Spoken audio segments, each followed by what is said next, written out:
Hello, dear friends. This is class 9th and this is the Geography NCERT summary series.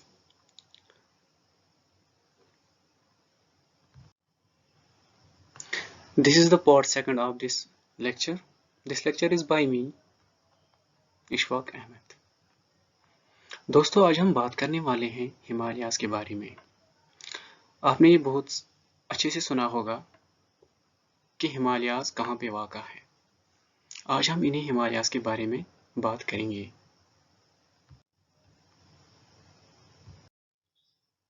ये पहला point हम देख सकते हैं। Structurally, fold mountains stretch over the northern borders of India.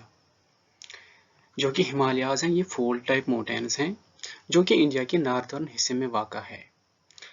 हम अच्छे से समझेंगे कि जो माउंटेन्स हैं ये मेनली 3 टाइप्स के होते हैं: fold mountains, block mountains and volcanic mountains. आपको मैं अच्छे से समझाऊंगा कि फोल्ड माउंटेन्स कौन से माउंटेन्स होते हैं और ये फॉर्म कैसे होते हैं। उसके बाद हम देखेंगे ब्लॉक माउंटेन्स कैसे होते हैं और ये कैसे फॉर्म होते हैं। उसके बाद हम वॉल्केनिक माउंटेन्स को देखेंगे। क्योंकि जो हिमालयाज हैं ये फोल्ड माउंटेन्स हैं, हम ये देखेंगे कि फोल्ड माउंटेन्स हम किन माउंटेनों को कहते हैं। These are the fold mountains. They are formed due to the colliding of tectonic plates. Fold mountains वो माउंटेन्स होते हैं जो कि कोलाइडिंग से बनते हैं। जैसा कि मैंने आपको ये एग्जांपल दी है, अगर आप अपनी कॉपी को फोल्ड करेंगे, due to the convergence they are formed due to the convergence of tectonic plates. जबकि टेक्टोनिक प्लेट्स एक दूसरे के साथ मिलते हैं तो ये फोल्ड माउंटेन्स फॉर्म होते हैं। इसी तरह हमारे हिमालयन माउंटेन्स भी फोल्ड माउंटेन्स हैं। उसके बाद आपके बुक में ब्लॉक माउंटेन्स नहीं दिए गए हैं, लेकिन हमें यहाँ पर समझना बहुत ज़रूरी था कि ब्लॉक माउंटेन्स कैसे फॉर्म होते हैं। ये फॉर्म होते हैं फॉल्टिंग से। ये ड्यू टू द लैंड जो कि लैंड एक्सपेंड होता है, डाइवर्जेंट होता है, तब ये ब्लॉक माउंटेन्स फॉर्म होते हैं। ये देखते हैं कि आप ये यहाँ पे एग्जांपल देख सकते हैं। ये लैंड इस लैंड पार्ट से बहुत दूर हो चुकी है और ये एलिवेटेड लैंड थोड़ा ऊपर उठ गया है, इसको हम ब्लॉक माउंटेन्स कहते हैं। उसके बाद तीसरा टाइप है माउंटेन्स का, जो कि वॉल्केनिक माउंटेन्स है। ये नाम से ही पता चलता है कि वॉल्केनिक माउंटेन्स वो वाले माउंटेन्स होते हैं जो कि वॉल्केनिक इरप्शन से फॉर्म होते हैं। ये आपको मैंने यहाँ पे इमेज भी लगाई है कि ये ऐसे माउंटेन्स होते हैं जबकि वॉल्केनिक इरप्शन एक माउंटेन से बाहर आ जाता है, तो जबकि वो लावा वहाँ ठंडा होता है, तो और छोटी छोटी माउंटेन्स अडॉप्ट होते हैं जिनको हम वॉल्केनिक माउंटेन्स कहते हैं। अब मैं आपको ये होप करता हूँ कि आपको ये तीनों माउंटेन्स टाइप बहुत अच्छे से समझ आए होंगे। उसके बाद हम चलते हैं नेक्स्ट पॉइंट पे। These mountain ranges run in west east direction from Indus to Brahmaputra. और ये जो हिमालयन माउंटेन्स हैं ये इंदस से लेकर ब्रह्मपुत्र तक हैं। जो कि इंदस रिवर है, उस रिवर से लेकर वेस्ट की तरफ अगर हम ये अगर हम इंदस से वेस्ट ईस्ट डायरेक्शन में जाएंगे, the mountains run in west east direction from Indus to west east direction में ये रन करते हैं ब्रह्मपुत्र तक। आपको ये मैप पर भी अच्छे से दिखाऊंगा मैं। This is the map.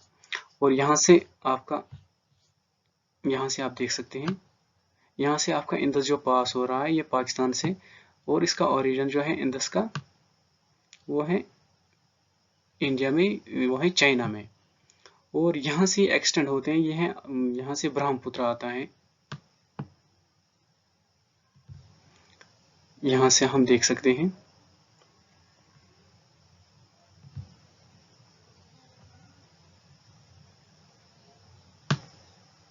यहाँ से ब्रह्मपुत्र है और ये इंडियन मेन से, और ये फिर यहाँ बांग्लादेश में इंटर कर रहा है। आप यहाँ पे देख सकते हैं, यहाँ से इंदस से पूरे इंदस से यहाँ से ये हिमालयाज हैं। यहाँ इंदस से लेकर ब्रह्मपुत्र तक ये एक्सटेंड है। अब मैं होप करता हूँ कि आपको ये पॉइंट भी बहुत अच्छे से समझ आया होगा कि जो कि ये हिमालयन माउंटेन्स ये एक्सटेंड करते हैं इंदस रिवर से। This is the Indus river. और यहाँ से अरुणाचल प्रदेश में जो ब्रह्मपुत्र रिवर है, जो कि जिसका ओरिजिन भी चाइना में है, इंदस रिवर का ओरिजिन भी चाइना में है। इंदस रिवर से इंदस जो कि हमारी वेस्ट में आता है, इंडिया का वेस्ट फ्लोइंग रिवर है जो कि पाकिस्तान से फ्लो हो रहा है। और ब्रह्मपुत्र है जो कि ईस्टर्न रिवर ऑफ इंडिया है, जो कि अरुणाचल प्रदेश से फ्लो हो रहा है। इंदस से लेकर अरुणाचल प्रदेश तक, इंदस से लेकर ब्रह्मपुत्र तक की हिमालयाज एक्सटेंड है।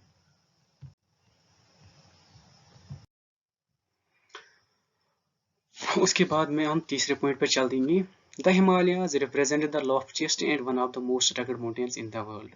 जो कि ये हिमालयाज हैं, ये बहुत ऊंचे हैं, बहुत सरबुलंद हैं पूरे वर्ल्ड में। They form an arc which covers distance about 2400 kilometre.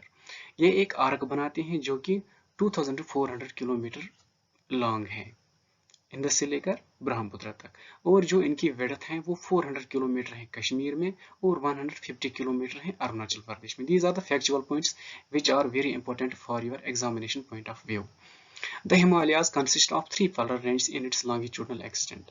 जो कि हिमालयाज हैं, ये इनकी 3 रेंजेस हैं, 3 पैरेलल रेंजेस हैं लॉन्गिट्यूडनल एक्सटेंट में। वो कौन कौन है? पहले हैं ग्रेटर हिमालयाज, जिन्हें हम हिमाद्री कहते हैं, जो कि हम पढ़ रहे हैं। उसके बाद है लेसर हिमालयाज, उसके बाद है outer Himalayas. Most continuous range consists of loftiest peaks with an average height of 6000 meters and contains all prominent Himalayan peaks। सारे जो कि बहुत ऊंचे पहाड़ हैं, जैसा कि हम माउंट एवरेस्ट कहते हैं, जिसको हम माउंट एवरेस्ट कहते हैं, वो भी इन्हीं हिमालयाज, ग्रेटर हिमालयाज या हिमाद्री के नाम से ये जाने जाते हैं, इन्हीं में लाई करता है। जो कि प्रोमिनेंट ऑल जो बड़े बड़े पीक्स हैं वो ग्रेटर हिमालयाज में ही लाई करते हैं, जिनमें आता है, जिनमें माउंट एवरेस्ट आता है, कंचनजंगा आता है, और भी बहुत सारे बड़े बड़े पहाड़ आते हैं, जिनका लिस्ट मैं आपको अगले वीडियो में दूंगा। अब मैं होप करता हूं कि आपको ये सीरीज बहुत अच्छी लग रही होगी और आपको ये अच्छे से समझ आ रहा होगा कि कैसे पढ़ना चाहिए और किस तरह ये मैप पे याद रहता है। अगर हम अच्छे से मैप पे ज्योग्राफी अगर हम मैप्स थ्रू पढ़ेंगे तो ये बहुत अच्छे से याद रहती है। With the help of maps ये आपको बहुत अच्छे से और बहुत टाइम तक भी याद रहती है। Thanks for watching the video.